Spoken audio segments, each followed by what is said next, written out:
बहुत सारे बच्चे मेरे को कह रहे थे कि सर ये वाली एक्सरसाइज बता दो, हमें कहीं पे समझ नहीं आ रही है। तो हमारी गणिता मंजरी का 4.5 का एक्सरसाइज समझ रहे हैं, उसका पहला क्वेश्चन। ठीक है, तो पहला क्वेश्चन आपकी स्क्रीन पे दिख रहा है, 3p² minus 3pq minus 18q² upon में p² plus 3pq minus 10q²। चलो इसका सॉल्यूशन मैंने कर रखा है यहाँ पे, आपको ध्यान से समझना बच्चों। देखो ऊपर क्या है, 3p² minus 3pq minus 18q² और नीचे क्या है, p² plus 3pq minus 10q²। अब मैंने ऊपर वाले को यहाँ सोल्व कर रखा है न्यूमरेटर, और नीचे वाले को यहाँ पे सोल्व कर रखा है डिनोमिनेटर। एक साथ सोल्व नहीं किया ताकि आपको दिक्कत ना हो, इसलिए अलग अलग सोल्व करके दिखाया, बाद में हम पुट कर देंगे। तो न्यूमरेटर सबसे पहले बात करते हैं, न्यूमरेटर को देखते हैं। न्यूमरेटर क्या है हमारा, 3p² minus 3pq minus 18q²। अगर आप बच्चों आप ध्यान से देखो, ऊपर कोई आइडेंटिटी यूज नहीं हो रही, राइट, क्योंकि a² minus 2ab plus b², तो भाई प्लस का भी नहीं है b², और 18 किसी का स्क्वायर भी नहीं होता है।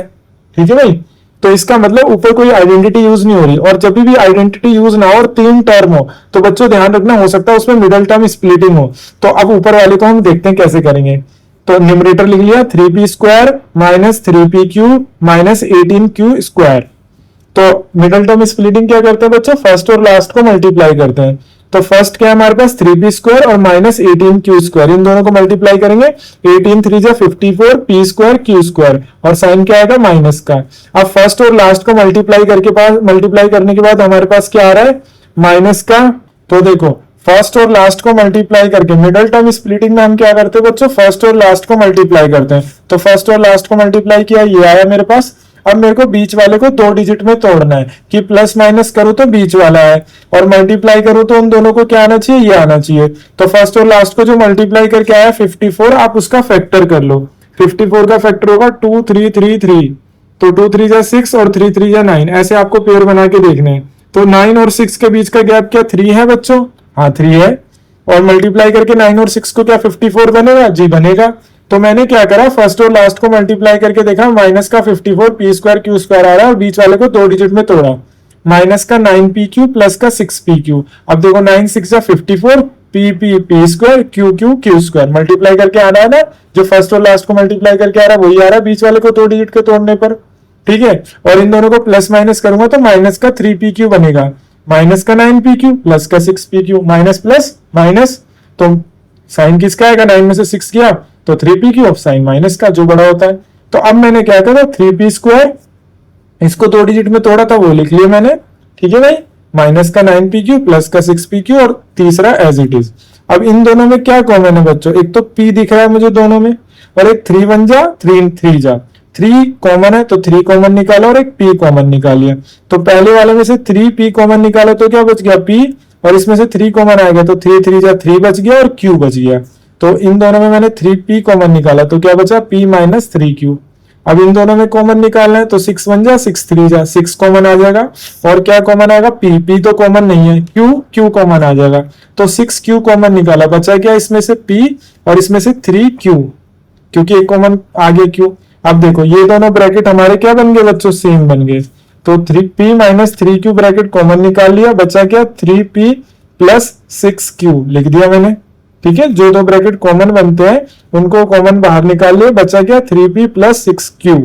अब देखो बच्चों ये हमारा हो गया सिंप्लीफाई, लेकिन अगर इनमें कुछ कॉमन है तो वो भी निकाल लेते, तो जैसे 3 कॉमन है, अब इन दोनों में कुछ कॉमन है, इसमें तो कुछ कॉमन नहीं है, लेकिन इसमें 3 कॉमन है, तो 3 कॉमन निकाला तो क्या बचा p प्लस 2q, और 3 बाहर आ गया।